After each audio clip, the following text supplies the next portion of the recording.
티모시 페리스라고 하는 미국의 베스트셀러 작가는 이런 이야기를 했습니다. 언젠가는 이라는 말은 당신의 꿈을 무덤까지 데려가는 병이다.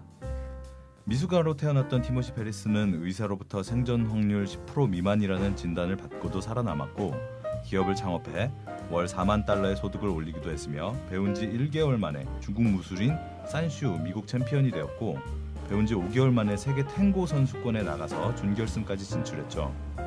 6개월 만에 외국어를 마스터하기도 하는 등 기행을 보여온 그의 인생을 보면서 학생들에게 여름방학 한 달이 어떤 의미가 될지 생각해보게 됩니다.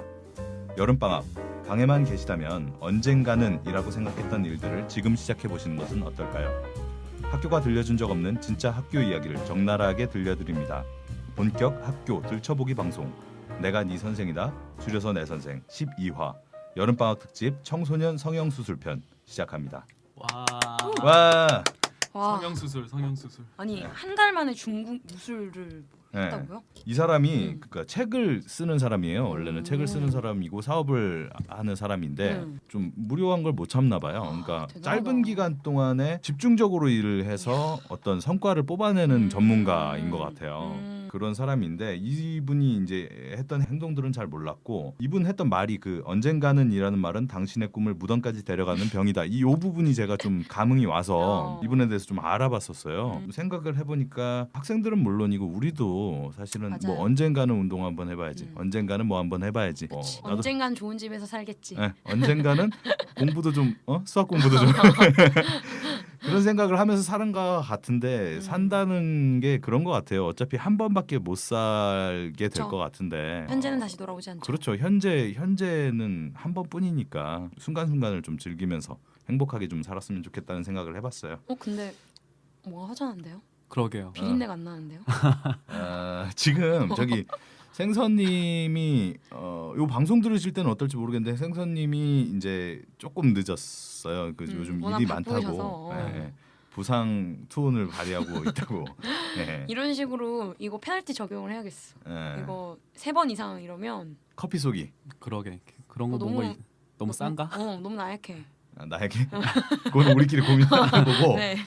12화부터 들으시는 분들을 위해서 자기소개 한 번씩 하고 넘어갈게요. 교과서에서 배운 지식으로 세계를 바라보는 김프로 먼저 인사드리겠습니다. 예, 단연간의 교사 경험으로 지금은 생산직에서 종사를 하고 있지만 항상 사회를 바라보고 있는 안과장입니다. 단연간의 교사의 경험을 생산직에 활용하고 계십니다. 어떻게 활용을 하지? 스펙타클하게 하고 있습니다. 네, 안녕하세요. 저는 하루하루가 다르게 목소리가 쉬어가고 있는 개밥입니다. 요즘 밥도 덜 주실 텐데 왜 이렇게 목소리가 아니요, 쉬었어요? 계속 주고 있어요. 네, 아. 그러다 보니까 오랜만에 안 쓰다 보니까 목이 확 갔네요. 한 일주일 정도 쉬셨나요? 그렇죠. 아. 방학 기간이니까. 네. 그래서 이제 저희도 이제 그 학생들 방학을 맞이해서 저희가 좀 연장으로 좀 방학 특집으로 기획을 해서 진행을 하고 있죠. 방학 중에 어떤 것들을 주로 하고 그렇죠. 어떤 것들을 하는 것이 좋을까까지 이제 아마 다음 시간에는 좀 그런 이야기를 할 것 같아요. 이제 네. 요런 거 한번 해보시면 어떨까? 요런 이야기를 좀 할 것 같고 지금까지는 지난 시간에 아르바이트 편에서는 뭐 아르바이트 많이 하고 있으니까 그거에 대한 이야기를 해봤고 오늘은 이제 성형수술과 관련된 이야기를 좀 나눠보려고 해요. 벌써 2주가 지났네요. 방학이. 그쵸. 와, 시간 반이 지났네. 반이 지난 지났고 거죠. 네. 지금 7월도 다 갔어요. 그러게요. 이제 같이 8월입니다. 어떻게들 지내셨어요? 아니 날씨가 이런 얘기해도 되나? 네. 약간 기상청에 대한 불신이 네. 너무 하늘을 찌르고 많아지네요. 있어요? 네.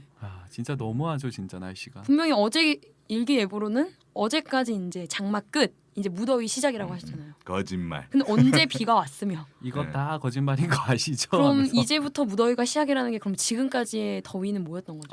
뭐 이제 맛보기 오. 베타 버전. 아니 그리고 너무 습해서 오늘도 오는 길에 앞머리가 또 떡졌어요.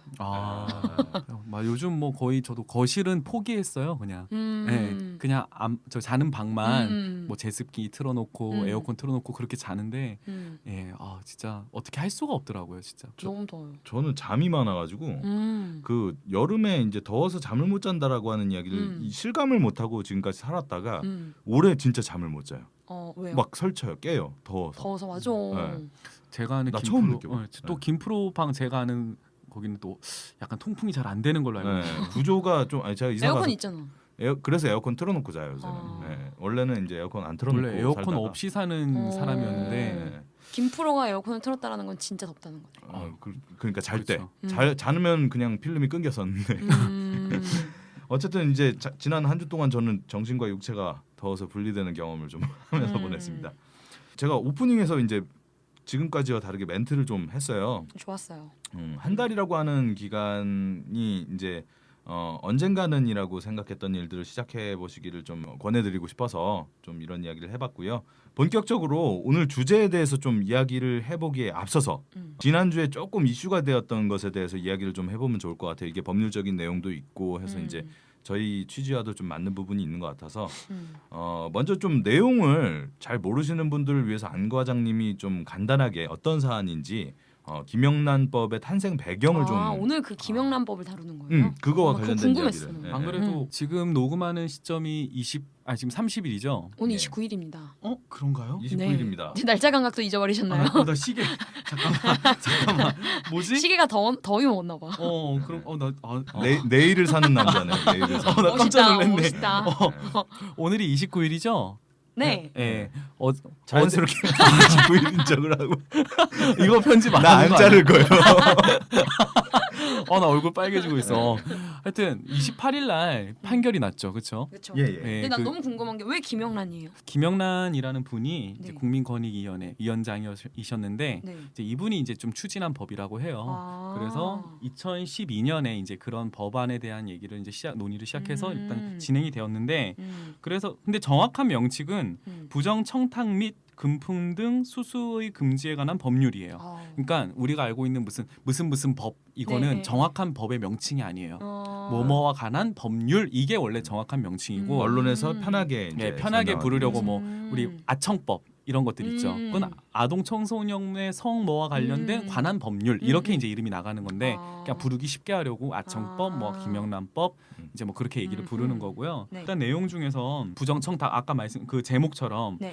뭔가 부탁을 하는데 정당한 루트가 아니라 약간 뒷거래. 이제 흔히 전문용어로 뽀찌라 그러죠. 업계에서 쓰는 네, 건데. 나 처음 들어. 약간 뽀찌? 뽀찌. 예. 어. 그런 거를 이제 주면서 이제 밥이나 술이나 뭐 이런 것들을 이제 향응을 제공을 하고 그에 대한 대가로 자신이 원하는 뭔가를 얻어내는 이제 그런 걸 막고자 하는 법률이 되는 거죠. 그런데 이제 이게 좋은 거 아닌가요? 그렇죠. 근데 왜 문제가 됐던 거예요? 그러니까 이게 원래 이 지금 법안이 발의되게 됐던 그 원인이 우리 흔히 이제 벤츠 여검사 사건 있었죠. 네, 벤츠 여검사 사건에서 청탁성에 벤츠를 이제, 받았는데 벤츠를 받았는데 그 부분과 관련해서 이제 원래는 이제 과거의 금품 수수나 청탁에 관한 경우에 법률적으로 이제 구성 요건이 두 가지가 있었어요. 첫 번째는 이제 직무와의 관련성, 두 번째는 대가성. 이 두 가지가 입증이 돼야 형사적인 처벌이 가능했죠. 그런데 벤츠 여검사 사건에서는 이 여검사가 기소가 안 되는 거예요. 대가성, 그러니까 성립 없었다. 요건이 대가성이 없었다. 그래서 이제 뭐 둘이 연인 관계였고 뭐 대가성이 없었다. 그렇죠. 예. 그래서 그러니까 형사 처벌이 안 됐어요. 성립 요건을 충족시키지 못해서. 네. 그러니까 이제 그런데 이제 분명히 이게 뭔가 청탁이나 이런 그치. 것으로 볼 수는 있잖아요.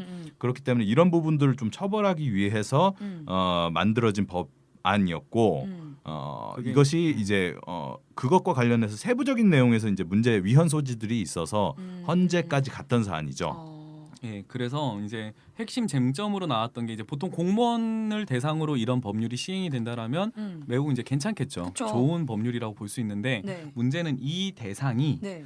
그냥 뭐 고위직 공직자나 이런 것들이 아니라 네?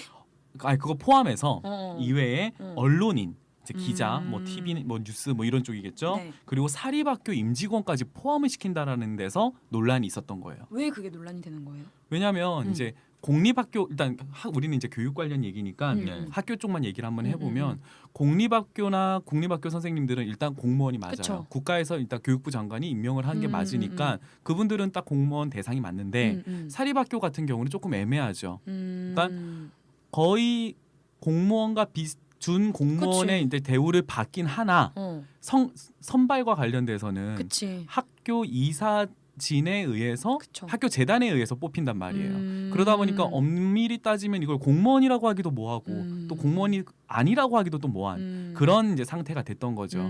그래서 사립학교에서 있는 교직원들 대상은 이건 공무원인데 이쪽은 공무원이라고 하기 애매하니까 시행 대상이 아니지 않냐 이런 식으로 이제 평등권이나 이런 뭐 그런 걸 이제 가지고 얘기를 했던 거죠. 그러면 궁금한 게 어느 정도 받았으면 이게 잡혀 들어가는 거예요? 이게 지금 김영란법이 시행되면 시행되게 되면 이제 100만 원 이상인 경우에는 아까 성립 요건 두 가지 말씀드렸죠. 네. 직무 관련성이나 네. 그다음에 대가성이 입증이 되지 않는다고 해도 처벌이 가능해져요. 100만 원? 예. 딱 그 액수가 딱 정해져 있어요. 우리 예전에 학교에서 일할 때 보면은 뭐 이제 협의회나 이런 그쵸. 거 하면 선생님들 식사하러 가실 때 네네네. 보통 15,000원으로 끊잖아요. 네. 아마 거기서 조금 이제 공무원들도 마찬가지인가 비슷한가 봐요. 그래서 1인당 그 식비를 뭐 식비 얼마 15,000원이니까 둘이서 먹으면 3만 원. 뭐 이렇게 되지 않을까. 근데 사실은 이제 네. 이렇게 3만 원으로 금액을 정해 놓으면 이제 뭐가 생기냐면 나눠서 영수증을 발행받는 형태의 편법이 발생할 수가 있죠. 그렇죠. 카드깡 같은 것도 어쨌든 이제 요 법의 발의에 따라서 이제 기대되는 효과는 사실은 기업인들의 접대 문화가 바뀔 것이다. 그러니까 일반적인 기업에서 사실은 좀 공공연하게 대가성 입증이 어려운 접대를 해왔던 사례가 있었어요. 네, 왕왕 네, 네. 있죠. 네. 국세청이 발표한 자료에 따르면 작년 한 해 동안 이제 국내 법인카드로 결제된 비용 중에 네. 접대비 항목에 해당하는 금액이 연간 10조 원 규모라고 합니다. 어마어마하죠. 네. 예를 들자면 이제 기업인들 경우에 좀 이것도 이해는 되는 게 기업인들의 경우에 이제 미팅을 하고선 통상 이제 한국 문화에서 밥 한 그릇 대접하고 보내고 이런 경우가 있잖아요. 그런 비용들이 이제 다 포함이 되는 거예요. 뭐 한국에서 뭐 업체 만나갖고 더치페이 합시다 이러기도 좀 어려운 부분이 그쵸. 있고. 그렇죠. 근데 예. 나는 제가 기사를 보다가 이 김영란법이 네. 국회의원은 적용이 그게- 안 된다고 아니 나오더라고요. 국회의원이 적용은 되는데 저도 기사를 보니까 국회의원이 뭐 제3의 그런 공익과 관련된 뭐 목소리를 듣기 위해서 뭐 그런 관련이라면 공익 목적으로 예, 뭐 공익 민원을 전달할 목적이라면 때 예외 사유가 된다 이거였고요. 3만 원, 5만 원 10만 그리고 원? 10만 원이 경조사비예요. 그러니까 맞아. 10만 원 이상 경조사비 이제 우리 축의금이나 어, 부조금 내잖아요. 그거 이제 금지, 그 이상은 금지 이제 이렇게 되는 거죠. 이거와 관련해서는 보통 우리가 청렴 결백이라는 게 네. 어느 정도 수치를 딱 부여를 했다라는 것에서 일단은 조금 그러게. 새로운 느낌이고 음. 그리고 이제 그런데 저는 개인적으로는 사실 김영란법 찬성인데 문제는 이제 반대 의견에서 이제 지금 이런 헌법 소원 관련된 내용 말고 네네네. 요즘 이제 뭐 언론사들에서 이제 막 이렇게 나오는 내용들을 음. 보면 농어민들이 고통을 받는다. 왜요? 그런 막 기사를 막 내보내고 있어요. 왜? 왜냐하면은 이때까지 뭐 영광굴비, 어. 뭐 횡성 한우갈비, 어. 뭐 이런 것들은 어. 3만 원, 5만 원 갖고는 할 수가 없는 것들이에요. 그렇죠. 아. 그런데 뭐 명절이나 우리 그럴 때 되면은 막 선물들 막 돌리고 하잖아요. 그렇죠. 막. 그러니까 지역에서 지역 특산품의 경우에 네. 의도적으로 관공서에서 우리 지역 특산품을 소비해주는 관행들이 있어 왔거든요. 그게 이제 지역 경기 활성화라든가 다양한 측면에서 가급적 이왕이면 이제 우리 마을에서 그쵸. 네. 나는 이제 특산품을 판매를 했었는데 영광굴비는 이제 항목에서 빠져버리게 되는 거죠. 그렇죠. 예. 보통 뭐 영광굴비 보통 우리 백화점 가면 뭐 한 저 10몇만 원 하잖아요. 비싼 거는 네, 네. 50만 원, 100만 원까지. 그렇죠. 이제 그런 것들을 이제 못 하니까 음. 이제 그러면 농어민들이 이제 고통을 받는 거 아니냐. 근데 그건 너무 뭐. 부분적인 이유 아닌가? 그래 저도 그렇게 좀 생각을 음. 해요. 제 개인적으로는. 예. 그러니까 사실은 뭐 안 과장님 말씀하신 대로 저도 이제 김영란법의 취지 자체는 존중을 하고 저도. 그리고 헌법재판소에서 내린 판결에 대해서도 결론적으로는 그 동의를- 존중을 하는데 음. 아직도 이제 좀 제가 고개를 갸우뚱하게 하는 몇 가지 문제점들이 있긴 해요. 그러니까 첫 번째로는 이 법이 좀 배우자가 금품 수수를 했다는 그 혐의점이 있어도 그걸 신고하지 않으면 네. 신고하지 않은 사람한테 처벌을 가하도록 하는 규정이 있어요. 진짜? 이게 사실 이제 우리 형법에서는 남편의 범죄 사실을 아내가 알고도 신고하지 않으면 이제 그걸 친족 상도례라고 해갖고 네.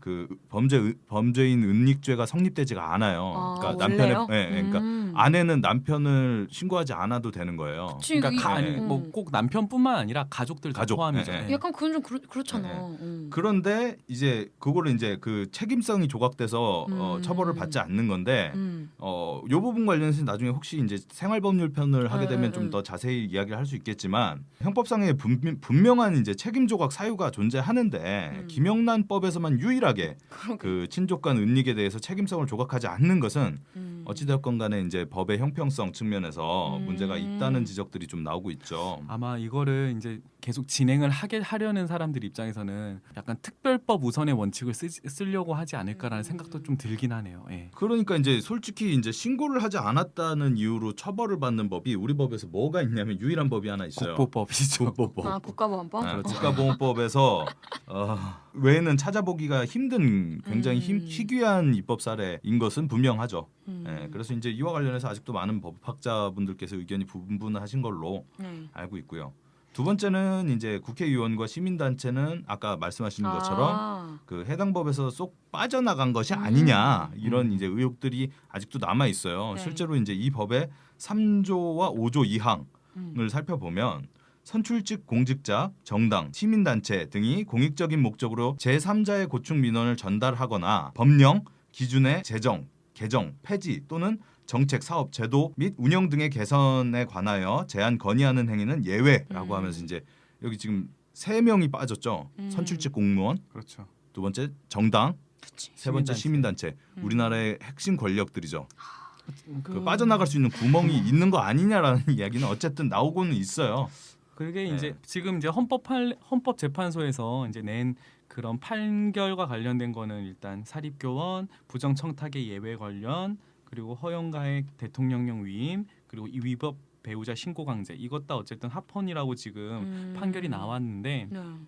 이런 상황을 보면 항상 느끼는 거는 어떻게 보면 이런 법률을 이런 제도를 만드는 것도 하나의 정치잖아요. 그렇죠. 근데 정치 교과서에 항상 나오는 멘트가 거의 초반에 나오는 멘트가 정치의 양면성이 있다라고 항상 얘기를 해요.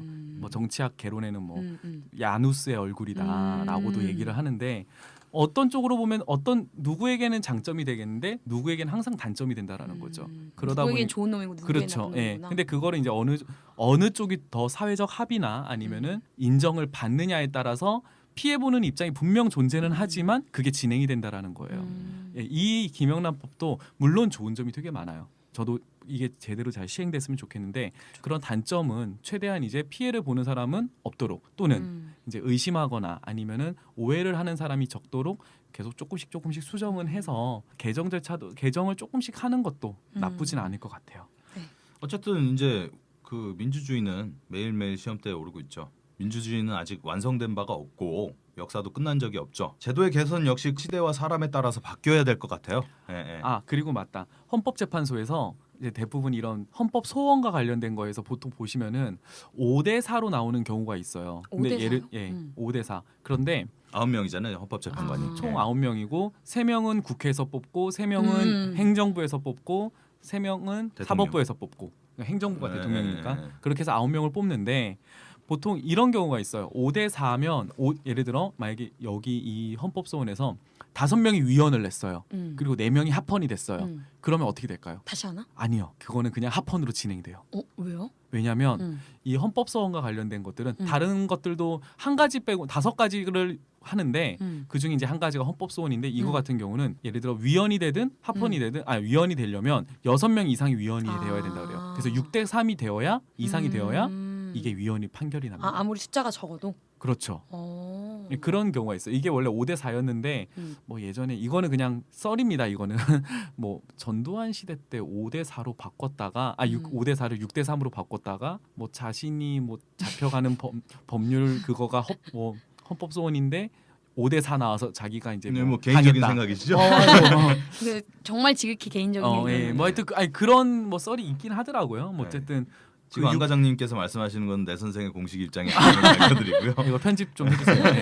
하여튼 6대 3이어야 위헌 판결 날 수 있다라는 거. 오케이. 그거는 좀 잘 알아두시면 그 좋을 것 같아요. 헌법재판소에 대해서도 한번 편을 따로 빼서 이야기를 좀 해보면 재밌을 것 같아요. 그러니까 우리가 사실은 상당 기간 동안 헌법재판소의 존재도 모르고 살다가 최근 뭐 한 몇 년 사이에 헌법재판소가 이슈의 중심이 됐던 사례들이 굉장히 많아졌잖아요. 네. 그렇죠. 그러니까 이제 그 국민이자 시민들께서도 좀 헌법재판소가 어떤 곳이고 어떤 역할을 하고 어떻게 판결을 내리고 그런 내용들을 좀 아시면 좋을 것 같아서 나중에 한번 따로 빼서 요거 이야기하면 좋을 것 같아요. 좋아요. 소재가 참 넘쳐나네요. 네.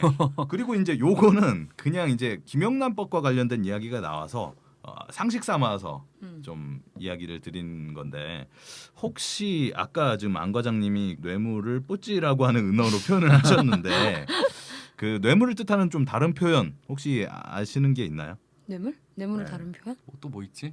비자금? 뭐 아니, 아, 모르겠네. 아, 흔히 이제 좀 업계에서 가장 많이 쓰는 건 사실은 이 뽀찌라는 표현을 가장 많이 되게 쓰긴 귀엽다. 하는데 예. 근데 왜 뽀찌예요? 그 모르겠어요. 약간 뭐, 일본어에서 나온 거 아닐까? 뭐 저도 잘 약간 모르겠어요. 일본 느낌 난다. 네. 어. 근데 이제 그거 말고 조금 더 이제 격식 있는 표현으로 뇌물이 좋은 건 아니지만 와리라는 표현을 와리? 써요. 예, 와리 먹인 거 아니야? 뭐 이런 표현들을 쓰거든요.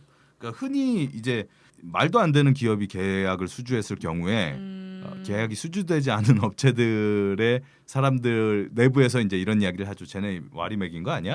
이런 표현들을 사용하는데 처음에 저는 이거 일본어인 줄 알았어요. 와리도 약간 일본어 같잖아요. 아니 제주도 사투리 아니야? 아니 근데 무조건 알아보니까 제주도야. 근데 알아보니까 이거 아니더라고요. 어. 그 우리 때 지금도 있는지 모르겠는데 우리 때 국어 교과서에 혹시 국선생전이라고 하는 작품 이 생선이 없어서 안 되겠네. 국선생전이라고 하는 작품을 본 적이 있을 텐데 여기에 이제 저자인 이규보 선생 이규보 선생과 관련된 일화에서 비롯됐다고 하더라고요. 그 이제 일화를 조금 소개를 해보면 와리가 이제 한자로 표기를 하면 그 개구리 와자에다가 이자예요. 한자네요. 개구리의 이익. 개구리의 이익이라는 건데 이게 무슨 뜻인지 잘 모르겠잖아요. 네. 근데 이제 이규보 선생이 과거를 계속 떨어졌었대요. 과거에 계속 떨어져갖고 이제 초야에 묻혀 지내는데 집 앞에 그 이규보 선생 집 앞에 항상 이런 문구를 좀 써놨대요. 그 유아무와 인생지한. 유아무와 인생지한 이라는 표현을 항상 써놨는데 이게 무슨 뜻인지 모르겠잖아요. 그리고 이게 출전도 명확하지 않은 표현이에요. 그러니까 누가 써놓은 거 아니야? 그러니까 아마 자기가 이규보 써놨구나. 선생이 지어낸 말일 수도 있어요. 근데 이제 어느 날 이제 임금이 암행을 하다가 우연히 이규보 선생이 집 앞을 지나간 거예요. 근데 이 문구를 보니까 임금도 공부를 옛날 많이 했잖아요. 임금도 생각하기에 이게 출전이 없는 말인데 이게 무슨 뜻인가 싶어가지고 그 문을 두드리고 하룻밤 그 자기를 청했대요 그 집에서.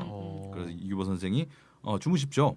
누군지 모르고 했는데 이제 임금은 궁금했던 게 그 아까 그 표현이 무슨 뜻인가였잖아요. 물어본 거예요. 그러니까 이규보 선생이 이렇게 답변을 합니다. 그 옛날에 꾀꼬리와 까마귀가 이제 노래로 대결을 하게 되었다고 해요. 그 심판을 이제 두루미가 보게 됐는데. 두루미? 당연히 꾀꼬리하고 까마귀하고 노래로 시합을 하면 꾀꼬리가 이길 거라고 생각을 하잖아요. 근데 꾀꼬리는 자기가 이길 걸 알았음에도 불구하고 굉장히 열심히 연습을 했대요. 근데 그 연습하는 기간 중에 까마귀는 계속 개구리를 잡으러 다니더래요. 그래가지고 뭐지? 그러고선 꾀꼬리는 이제 연습만 계속하다가 시합 날이 됐어요. 꾀꼬리가 이제 먼저 열심히 노래를 했어요. 아름다운 목소리로 이제 열심히 노래를 하고 까마귀는 엉망진창으로 노래를 부른 거예요. 근데 누가 이겼는지 아세요? 개구리? 지금 이런 뉘앙스 보니까 까마귀네. 그래? 까마귀가 이긴 거예요. 아니 실력도 있고 연습도 열심히 했는데? 네. 근데 왜 그랬냐? 나중에 알고 보니까 까마귀가 개구리를 잡아갖고 두루미한테 바친 거예요. 뇌물이네 뇌물. 준 거예요. 진짜 뇌물이네. 그러니까 진짜? 유아무와 인생지한이라는 표현은 이제 직역을 하자면 나는 있는데 개구리가 없는 것이 인생의 한이로다. 라는 뜻이거든요. 그러니까 자기가 재능이 있는데 다른 놈들은 재능도 없는 놈들이 계속 뭐 갖다 바쳐서 관직에 들어가는 그 신세를 한탄한 글이었던 거예요. 그래서 어떻게 됐냐? 암행 중인 임금이 이규보한테 이야기를 해요. 다음 달에 특별시가 열릴 거다. 그러니까 이규보가 난 그런 얘기 들어본 적 없는데 아니 열릴 거다. 믿어봐라. 가서 봐봐라 한번. 그거 꼭 한번 봐라. 이렇게 하니까 이규보 선생이 자기는 어차피 늘 공부를 하고 있었으니까 가서 본 거예요. 근데 과거의 시제가 유아무와 인생지한이 무슨 뜻인가가 나온 거예요. 아무도 모르죠. 그치. 이규보 선생만 그 과거 보다가 자리에서 일어나서 임금님 계신 쪽으로 절을 한번 하고 급제했다고 하더라고요. 그러니까 우리 사회에서 흔히 볼 수 있는 뭐 노량진에 있는 학생들이 마음속에 품고 있는 것들이 이런 건 것 같아요. 그러니까 나는 능력이 있는 것 같고 나는 재능이 있는 것 같은데 나보다 못해 보이는 애들이 돼. 쟤네들은 돈도 있고 백도 있어서 그런 거 아니야? 이렇게 좀 불공평하다고 생각되는 사회에 던지는 메시지가 아닌가. 특히 또 이제 뭐 높으신 분들 자제들 그렇죠. 이제 뭐 또 특별공채라든지 뭐 이런 요즘에 것들 좀 약간 보면 논란이 있잖아요. 그렇죠. 많았죠. 그래서 우리 사회가 좀 이제 와리가 통하지 않는 사회가 될 수 있으면 얼마나 좋을까. 좋은 뜻이네 와리. 아니지, 좋은 뜻이 아니지. 아니 네. 뭔가 뜻이 있는. 그치.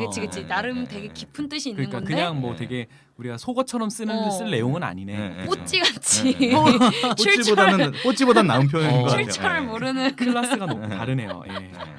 너무 웃긴다. 자, 본 내용을 좀 시작할게요. 오늘은 이제 청소년들의 성형과 외모 지상주의에 대한 이야기를 좀 나눠볼까 해요. 네. 먼저 개물살을 좀 네. 시작하면 좋겠습니다. 여전히 물어오고 네. 있는 지금 계속해서 되게 신기한 게 응. 댓글은 안 달아주시는데 사연은 계속 보내주고 계세요. 네, 되게 자주 달아주시는 분 계시거든요. 네, 계속 아시죠? 한 분이. 예. 네. 어. 근데 그분 빼고 이제 댓글을 대부분 안 달아주시는데 희한하게 저한테 그렇게 개인적으로 사연을 많이 보내시더라고요. 어떻게 알고? 그러니까. 제가 공개한 적도 없는데 어쨌든 자, 안녕하세요. 저는 고등학교 2학년의 학생일 딸을 둔 한 어머니입니다. 이번 방학 때 딸아이가 자꾸만 성형 수술을 시켜달라고 조르고 있습니다. 그 이유는 즉 졸업 앨범을 찍기 전에 쌍꺼풀 수술을 해서 그쵸. 좀 어느 정도 자리를 잡아서 예쁜 얼굴로 사진을 찍고 싶어 한다라는 이유에서인 거죠. 근데 저는 아직 어린 아이라서 지금 벌써 수술을 한다면 나중에 컸을 때 혹시나 문제가 생길까 봐 반대하고 있는 입장입니다. 그러다 보니까 딸아이는 저와 이야기를 하려고 하지도 않고요. 이러다가 점점 딸아이와 사이가 멀어질까 걱정입니다. 요즘에는 어린 아이들도 성형을 많이 한다라고 하는데 아이를 수술시켜줘야 될까요? 어떻게 해야 될까요? 라고 보내주셨어요. 진짜. 지난 시간에도 잠깐 이거 이야기 나왔었잖아요. 그쵸. 성형. 진짜 많이들 고민을 하고 있나 봐요. 많이 하죠. 정말. 진짜 제가 예상했던 것 이상이더라고요 보니까. 그럼요. 네. 우리 그럼 여기서 한번 좀 고백 좀 해볼까요? 뭐 한번 저 마음의 소리를 한번 들어볼까요? 혹시 패널 중에 여기 패널분들 중에 좀 수술을 있으면 안 되는 거 아니에요? 왜 우리 있을 수도 지금- 있는 거야. 잠깐만. 나 미용 목적으로. 미용 목적으로. 그렇지. 뭐야? 나는 의료 목적으로 코 옛날에. 코 옛날에 저기 코 안에 연골이 휘어가지고 헐. 이제 맨날 축농증이랑 비염이 너무 심해서 음. 코 수술은 한 적 있어요. 그럼 그게 뭐 겉은 아니고 이제 안에 거. 그럼 넣는 거? 아니죠. 자기가 있는 게 휘었으니까 그거를 이제 좀 이렇게 금을 내서 의료 목적으로 때려가지고 빳빳하게 이제 딱 만드는 거죠. 세우는 거죠, 그렇죠? 의료 목적으로 필러나 보톡스를 하신 거 아니에요? 안 돼. 근데 이제 다들 일부러 이제 농담삼아 나 코 수술했다 이러면은 나 진짜 놀랐어. 야 설마 비싼 돈 주고 이거밖에 안 되냐? 막 그렇긴 하는데. 아니, 개밥님은 저는 지금 이 얼굴이 한 거면 정말 아유, 왜 하려고 아름다운- 했었죠. 하려고 어디? 했었는데 어디 하고 싶었었는데. 저는 저희 아버지가 눈이 굉장히 크세요. 굉장히 크시기 때문에 사실 아버지 눈을 닮았으면은 이제 이렇게 작진 않았을 텐데 어머니가 너무 작으셔서 이제 눈이 좀 그쪽으로 많이 닮게 된 거예요. 중간치가 된 네. 건가요? 네. 그래서 어머니가 한참 이제 늘 저희들의 눈에 대한 이제 아쉬움이 있으셨죠. 그래서 그러셨구나. 너가 대학을 들어가게 되면 미안해서 대학을 들어가게 되면 엄마가 쌍꺼풀 수술을 해주겠다. 미안하다 딸아 그래서 이거. 정말 합격증 받자마자 그 다음날 상담하러 갔거든요. 네. 근데 그쪽에서 말렸어요. 왜? 아깝다고? 해도 크게 달라지지 않으니까 하지 말라고. 그러니까 저의 눈의 구조상 할 수가 없대요. 많이 크게. 제가 쌍꺼풀 그러니까 위에 억자가 안 거풀이 된다고. 얇아서 그런가? 아니 커플도 없고 이 눈썹과 눈 사이가 가깝고 그럼 라인을 크게 못 잡잖아요. 그렇구나. 그리고 제가 속쌍꺼풀이 있기 때문에 또 있네. 이제 네. 그리고 이제 결정적으로 눈과 눈 사이가 너무 가까워서 앞트임을 못 하는 거예요. 그 뭐 무슨 표현이더라? 무쌍이라고 하나? 무쌍은 쌍꺼풀이 없는 아예 거. 없는 거. 속쌍. 요즘 아니 막 요즘 무쌍이 대세야 막 이래갖고 나는 아니, 무쌍도 무쌍 혼자서 아니지. 수십 명을 상대하는구나 이렇게 생각했는데 삼국 무쌍 게임. 근데 그 의사 선생님이 진짜 양심적인 게 네. 저보고 해도 이렇게 크게 제가 지금 눈을 안 한다라고 해서 막 제가 막 뒤돌아볼 만큼 얼굴이 되게 막 특이하게 생긴 게 아니니까 하지 말아라. 괜히 선생님 등낭비다. 괜찮네. 아직 의료 도덕이 남아 있네요. 그쵸. 딴 데 갔으면 했을 텐데. 의료 그래서 윤리. 저보고 차라리 예뻐지고 싶으면 살을 빼라. 왜냐면 아. 제가 그때 15kg 넘게 쪘기 때문에. 맞다. 아, 선생님 괜찮은 분이네. 네, 그래서 그 성형외과가 지금은 없어졌더라고요. 너무 너무 양심적이다 보니까 또르르. 신촌에 있었거든요. 아 진짜. 그래서 그 길로 제가 수술은 하지 않았지만 네. 이제 미용 목적의 한의원, 다이어트 한의원을 갔었죠. 그때 얘기했던 네, 그 그 막 돈 어지럽고 대신해서. 쓰러질 것 네, 같은 네, 그 네. 약을 먹었던. 그리고 난- 제가 알기론 생선님도 네. 없어요. 아 진짜. 응. 본인이 알기로 그런 거잖아요. 본인 근데 얘도 안 했을 거야 아마. 아 그래? 한 개 있으면 완전 충격일 것 같아. 아 진짜. 뭐 어쨌든 우리 이따 김프로님 오면 물어봐요. 나는 안 할 거야. 나는 관상이 좋대요. 그래요? 아니 한 대가 있냐고. 없어요. 안 할 거예요. 무서워. 네, 관상이 좋대. 무서워. 그러니까 부분 마취를 해봤잖아요. 아 맞다. 그 뭐야 비염 그 이비인후과에서 이제 수술할 때 부분 마취를 했는데 그럼 나 궁금한 게 그럼 그게 보여요? 칼이? 아니요 가려요. 소리가 들리지 소리가. 그러니까 부분 마취니까 그러니까 저 같은 경우 서걱서걱. 콧구멍에 어쩌고. 솜을 다 쑤셔 넣는 거야. 그 마취 솜을. 아우, 그러면은 난 이제 이런 거 못 참아요.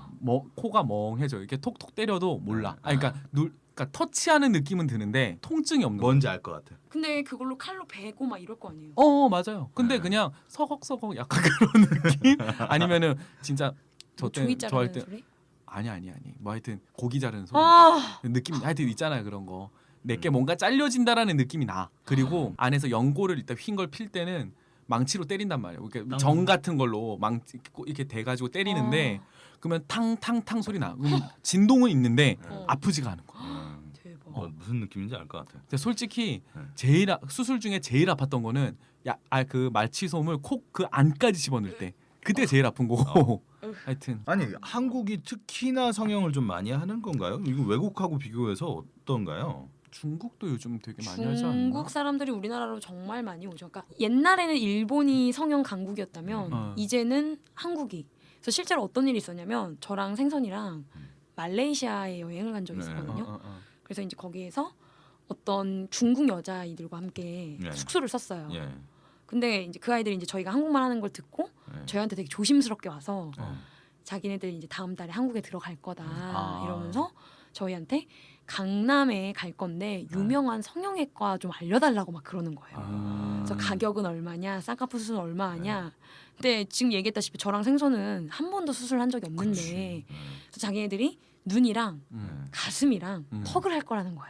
저 대충 견적이 얼마 나오냐 막 이런 거 물어보더라고. 그게 한국이 진짜 성형 관광을 굉장히 많이 오는 중국 분들이 굉장히 많이 오시는 게 특히 제주도 같은 데도 보면 한 달 일정으로 잡고 아예 여기서 그 가라앉을 때까지 요양까지 하고 가는 코스. 아니 명동만 명동 나가더라도 나가도 진짜 그 뭐지 막 많죠. 얼굴에 네. 붕대 감으면서 다니시는 분들 되게 많잖아요. 진짜. 쇼핑해 쇼핑. 나는 대단한 것 같아 진짜. 진짜 진짜 많더라고요. 근데 이제 좀 어쨌든. 이게 음. 좀 제가 자료를 찾아보니까 유엔에서 나온 보고서에 따르면 서울에 거주하고 있는 여성 5명 중에 1명이 성형을 이미 했고 그다음에 인구 대비 성형 수술을 가장 많이 한 나라인 것은 사실인 것 같아요. 너무 이제 일단 성형외과가 너무 많으니까 저기 뭐 압구정이나 신사총만 가더라도 압구정역에 내리면 지하철 광고가 다 성형외과더라고요. 그렇죠. 네. 그러다 보니까 이제 워싱턴 포스트 같은 데서는 한국을 세계 성형의 수도라고 표현을 진짜? 하기도 했어요. 그 기사 중에 그런 표현을 사용하기까지 할 정도로 이제 성형 강국이다. 또 이제 성형을 통한 관광 수입만 해도 연간 이제 5천억 원을 넘어설 정도라고 하니까 뭐 물론 이제 기업들의 접대비의 20분의 1 수준이긴 하지만 어찌됐건 이제 한국의 성형외과 선생님들이 수술 진짜 잘하는 건 사실인 것 같다. 그리고 아예 TV 프로그램에도 성형 수술을 부추기게끔 렛미 막 이런 거 네. 그런 것들 뭐 그다음에 뭐 외모 비하도 TV 프로그램만 틀면은 막 나오잖아요. 그렇죠. 그러니까 개그 코너 같은 데서 아무렇지도 않게 그런 그쵸. 것들을 보여주기도 하고 이게 좀 이게 풍자가 좀 되고 막 외모가 사람의 외모가 풍자되고 뭐 이렇게 개그의 소재가 되고 이렇게 되는 좀 이유가 좀 뭘까요? 이게 뭐 아무래도 그러니까 뭔가 사람에 대한 평가의 기준이 그 외모가 되니까 그렇게 되지 않을까 싶어요. 그쵸. 일단 그게 아니고서야 뭐 이렇든 어떠하리 저런들 어떠하리 뭐 이렇게 될 텐데 뭔가 사람들이 원하는 그 기준에 맞지 않으면 뭔가 좀 떨어지는 사람 특히 뭐 그런 게 좀 근데 사실 사람은 사실 시각에 좀 약하잖아요. 그리고 음. 약간 시각적 동물이기 때문에 눈에 보여지는 걸 되게 중요하게 여기는 건 맞는다라고 그렇죠. 생각을 하는데 네. 특히 요즘 들어 그게 더 심해진 것 같아요. 그리고 점점점 연령층도 낮아지고 있고. 왜 그런 일들이 있는지 잘 정확하게는 사실 잘 모르겠어요. 근데 이제 뭐 흔히들 우리 사회가 이렇게 성형 열풍이 불고 열풍을 넘어 광풍까지 가고 그 성형외과가 많아지고 이런 것들의 원인으로 지목하고 있는 게 외모 지상주의라고 하는 표현을 사용하는 게 정확할 것 같아요. 외모 지상주의에 대해서 조금 그 개념에 대해서 조금 알아보자면 원래는 이제 외모 지상주의라고 하는 게 뉴욕 타임즈에 실렸던 한 칼럼에서 처음 등장했던 개념이에요. 그래서 이제 인종, 성별, 종교에 이어서 제4의 차별 요소로 이제 외모가 들어서면서 나타난 개념이라고 하는데 외모가 단순히 이제 선호나 불선호를 결정하는 요인을 넘어서서 인생을 결정하는 핵심 요소라고 판단해 버리는 그 사유 방식 자체를 일컬어서 이제 외모 지상주의라고 한다고 해요. 그러다 보니까 이제 몸을 버려가면서까지 이제 외모를 가꾸는 양상들도 공공연하게 좀 나타나고 있는 것 같고 개밤님도 아시겠지만 손을 벌벌벌벌 떨면서 다이어트를 해보신 적이 있기 때문에. 그쵸. 사실은 이제 외모가 인생 전체에 영향을 미칠 수 있는 것은 있을 거다라고 생각하는 게 아주 오래된 사회 방식 중에 하나예요. 그쵸. 왜 아까도 제가 그치. 이야기했지만 관상, 관상 그렇죠. 관상 영화도 같은 것. 있었지. 관상이 근데 그 관상이라는 게 좋은 관상이라는 게 예쁜 얼굴은 아니잖아요. 그렇죠. 근데 이제 그 아. 맥락적인 사고 방식, 그러니까 얼굴의 생김새가 이 사람의 인생을 결정한다라고 하는 맥락에서는 아주 오래된 사회 방식이라는 그쵸, 거죠. 그쵸. 그게 네. 아마 통계적인 자료로 저는 알고 있거든요. 뭐 사주팔자나 이런 게 이제 이런 모습을 가진 사람이 이런 성향을 많이 가지더라. 약간 그런 식에서 약간 그게 이제 경험적인 여러 가지 자료를 모은 그런 확률에서 약간 법칙처럼 만드는 느낌인 거죠. 그래서 뭐 예를 들어 뭐 눈이 쪽 찢어지면은 이런 성향을 보인 사람이 많았어. 쌍꺼풀이 한 개가 있으면 바람둥이다. 뭐 뭐 이런 그런 것들. 식으로 예, 그렇죠. 안골의 성향을 가진 사람들은 이렇다. 뭐 이런 어. 것들이 이제 있는데 실제로 이제 관상학자분들이 이야기를 하시는 거 들어보면 성형을 하면 관상도 바뀐다고 이야기를 해요. 예, 예. 그래요? 그런데 이게 있더라고요. 관상 보시는 분들이 늘 하는 얘기가 관상을 통해서 그 사람의 인생을 어느 정도 예측할 수는 있는데 정말로 관상을 제대로 보는 사람들은 관상이 아니라 심상을 본다. 심상? 마음의 모양을 봐야 진정한 이 사람의 그거를 알 수 있지. 마음의 모양 뭐 어떻게 예. 봐? 그러니까 뭐 그분들이 보시는 방법이 있겠죠. 어쨌든 뭐 이렇게 직관적으로 이해가 되는 오래된 사고 방식이 어째서 이렇게 어린 학생들에게까지 영향을 미치게 됐는지 패널분들 생각을 좀 들어보면 좋을 것 요즘에 같은데. 진짜 확실히 성형 연령이 확실히 낮아졌더라고요. 예, 많이 낮아졌어요. 그때만 하더라도 성형이라는 거는 해도 19살 끝나고 그러니까 그치. 수능 끝나고 제일 많이 했잖아요. 네. 수능 끝나고 많이 대학 했죠. 가기 전에 네, 하겠다. 그렇죠. 네. 근데 점점 이게 내려가서 요즘에는 심지어 중학생들도 그러니까 지금은 이제 요번에 사연 보내주신 분의 이제 따님분은 고등학교 2학년이었는데 네, 네. 요즘엔 중학교 2학년들도 그렇게 많이 한대요. 음. 근데 뭐 쌍꺼풀뿐만이 아니라 코 수술. 풀 세트로. 그러니까 뭐 턱도 진짜 뭐 이렇게 한다든지. 근데 뭐 쌍꺼풀이야. 뭐 이게 요즘에는 시술 개념 그쵸. 정도가 됐으니까. 근데 네. 코를 하거나 턱을 하는 거는 진짜 위험하잖아요. 진짜 그렇죠. 뭔가 뼈를 깎는 거잖아요. 그치. 진짜. 뼈를 깎는 고통. 근데 이게 점점 이제 낮아지는 거예요. 그러다 보니까 확실히 이제 요즘에도 문제가 좀 있구나라는 생각이 그 들더라고요. 원인이 뭘까요? 원인이. 그게 뭐 대중매체에서 예쁘고 어쨌든 늘씬한 그런 연예인들이 많이 나오게 되고 그리고 마치 그 사람들을 모든 사람의 기준처럼 이제 몰아가는 그런 분위기도 사실 영향이 있다라고 생각을 해요. 그러니까 우리도 모르는 사이에 음. 이런 얼굴 형태를 가진 것이 이쁜 것이다라는 게 세뇌당하는 느낌이라고 그렇죠. 그러니까 보면 저는 돼요. 어떻게 보면 가장 큰 영향은 대중매체라고 생각을 해요. 그러니까 뭐 사실 드라마의 주인공들은 무조건 예뻐야 되고 잘생겨야 되고 그리고 예쁘지 않은 아이들은 뭐 드라마 주인공의 친구들, 뭐 악녀들 이렇게 묘사가 되다 보니까 조금만 고정관념이 되는. 그렇게 네. 고정관념처럼 마치 굳어진 거죠. 맞아. 그러니까 나도 저래야 돼. 그리고 그런 것도 좀 있는 것 같아요. 얼굴이 음. 요새 하도 취업난이 하다 보니까 음. 얼굴이 좀 그것도 외모도 능력이다 이래가지고 그 스펙처럼 취업 생각을 하죠. 취업을 위한 스펙으로 이게 얼굴이 활용이 그쵸. 되기도 그러니까 해서 그게 이제 기준의 평가니까 그러니까 음. 평가의 기준이 돼 버리니까 참 그러니까 안 하면 뒤처진다라는 느낌이 드는 거죠. 그리고 그렇죠. 심지어 학생들이 돈이 없잖아요. 그리고 네. 부모님이 허락을 안 네. 해주시니까 그러니까 이제 알바랑도 연결이 알바를 지난 시간에 나왔던 아르바이트를 하고 네. 심지어 공동 구매까지 하는 거예요. 아. 그래서 한 병원에 네. 한 그래, 6명 맞아. 정도 데리고 가면 싸게 해주고. 맞아 아. 그런 것도 있지. 그래서 너도 나도. 그러니까 무조건 지르고 들어가면은 부모님께서 그 실밥을 뜯을 순 없잖아요. 순간 욕인 줄 알았어. 그러니까 이제 너도 나도 하는 거죠. 실밥 봐라. 아주- 좀 요약을 해서 생각을 해보면 그러니까 몇 가지 요인을 좀 지목을 해볼 수 있을 것 같아요. 첫 번째는 아까 말씀하신 미디어의 영향. 그러니까 미디어가 그런 고정관념을 계속해서 양산하고 있다. 두 번째는 과도한 취업난. 그리고 세 번째는 사회 전반적인 인식. 그런 정도가 이제 그 우리 사회에서 성형이 많아지고 있는 원인이 되는 것 같아요. 근데 이게 우리나라뿐만 아니라 네. 지금 되게 부분의 많은 나라에서도 네. 이런 외모지상주의 때문에 성형을 과도하게 하는 사례가 좀 많대요. 저 가깝게 일본 같은 경우에는 제가 얼마 전에 기사를 봤는데 한 여성이 인형이 되고 싶었대요. 인형. 아, 그러니까 진짜 마룬 인형 같은 바비. 거. 나 본 것 같아요. 그 기사. 그러면서 4억을 들여서 50회 이상의 전신 성형을 한 거예요. 그럼 새로 태어난 느낌 아닌가? 그거 완전히 인종. 근데 내가 사진을 봤는데 어. 무섭더라고. 그치. 했던 부위를 또 하고 또 하고 또 하고. 공포 영화에 나오는 그런 그 근데 약간 인형 같긴 하지만 이게 무서운 예쁘다는. 인형. 네. 그러니까 실제로 뭐 애니 캐릭, 만화 캐릭이나 이런 게 이제 만화 캐릭이나 그런 인형 같은 경우가 실제 사람이 그렇게 똑같이 된다라고 했을 때는 무섭죠. 되게 무섭죠. 그치 그 눈이 얼굴만 눈이 얼굴의 3분의 1이고 막. 코가 되게 조그마고. 그건 이상한데 이제 목도 그렇게 얇고 막 그치. 허리는 막 아유. 그리고 저기 먼 나라 아프리카의 가나에서는 네. 이제 어쨌든 세상이 서양 중심으로 돌아가다 보니까 그러니까 백인들의 이제 그런 것들이 이제 기준이 되는 거잖아요. 그쵸.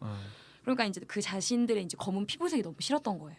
그래서 가나에서는 피부 표백 수술이 유행이래요. 그거 옛날에 마이클 잭슨도 어. 그랬잖아요. 맞아. 근데 그러니까 이제 마이클 잭슨 그게 같은 어마어마하게 경우는 비싸니까 네. 사람들이 그냥 인증되지도 않은 그런 표백제를 갖고 와서 마신다거나 이렇게 바른다거나 이래서 피부암이 되게 많이 증가를 그렇구나. 했대요. 그리고 벨기에 같은 경우에는 아예 이게 너무 성형 수술이 너무 지나치다 보니까 미용 목적의 성형외과 광고를 아예 금지해 버렸대요. 그렇죠. 그러니까 우리 지하철 같은 데 타면은 막 성형외과 광고 엄청 많잖아요. 혹하게 만들잖아요. 진짜 그런 것들 비포 아예 애프터. 금지. 그리고 가격 공개도 금지. 너무 심하니까. 그러니까 외모지상주의라고 하는 게 아까 그 개념 설명하면서 잠깐 말씀을 드렸는데 그 근본적으로는 차별을 전제하고 있거든요. 그쵸. 그러니까 외모가 기준에 미달하는 사람들에 대한 차별을 전제하고 있기 때문에 그 우리 사회가 됐든 뭐 세계 전반적인 곳이 됐든 성형이 늘어나고 있다는 것은 사실은 아름다움의 기준에 미치지 못하는 사람에 대한 차별이 심해지고 있다라고 볼 수도 있는 그렇죠. 것이죠. 그 아름다움의 기준이라는 것도 솔직히 모든 만들어진 사람들이 거죠. 합의가 된 것도 아니고. 그치. 아름다움의 기준이 사실 다 다르잖아요. 그렇죠. 어떤 사람들은 이걸 아름답다 생각하고 음. 어떤 사람들은 이걸 아름답다고 생각하고 두 분도 아마 아름답다라고 생각하는 기준이 좀 다르지 않아요? 그거 사실은 그 부분 좀 이따가 이야기를 할 건데 오케이. 예, 어쨌든 그건 만들어진 개념이라고 저는 생각을 하는데 이제 어쨌든 그 시민단체에서 실제로 우리 사회에서 얼마나 그 외모에 대한 차별이 심한가를 알아보기 위해서 설문조사를 좀 해봤어요. 중고생들을 대상으로 해서. 그래서 중고생 510명을 대상으로 이제 외모와 관련된 차별 여부를 조사했는데 네. 상당한 수준의 이제 모욕적 언사를 당하는 아이들이 굉장히 많더라고요. 학생뿐만 아니라 그러니까 같은 동료 학생뿐만 아니라 교사도 은연중에 이런 차별적인 발언을 하는 경우가 좀 학생들한테? 있죠. 예. 어머. 그러니까 대표적으로 봤을 때는 뭐 이런 거예요. 그런 옷이 너한테 어울리기나 할 것 같아? 뭐 이런 표현이라든가 뭐 그런 옷 아무나 입는 거 아니다. 뭐 이런 표현. 그리고 뭐 너 같은 애는 공부라도 해야 먹고 살지. 뭐 이런 표현까지도 전체 차별을 경험했던 학생들의 거의 뭐 10% 20%에 가까운 아이들이 모욕의 이유가 외모였다라고 이야기를 했을 정도로 외모와 관련된 차별이 굉장히 심해졌던 것 같아요. 그러니까 아이들이 감수성이 굉장히 그치, 그 풍부한 나이 때는 또 예, 그 외모가 전부잖아. 되게 상처 많이 받죠. 그쵸. 그 중학생인데 넌 그렇게 생겨갖고 어떻게 하냐 뭐 이런 이야기를 들으면 애가 얼마나 상처를 받겠어요. 아무리 장난이라 할지라도 네. 이게 진짜로 되게 평생 생각날 걸요 아마. 상편은 좀 여기까지 하고요. 하편에서 이제 생선님까지 오셨으니까 좀 더 이야기를 완전체로 다시 좀 나눠보겠습니다. 잠깐만요.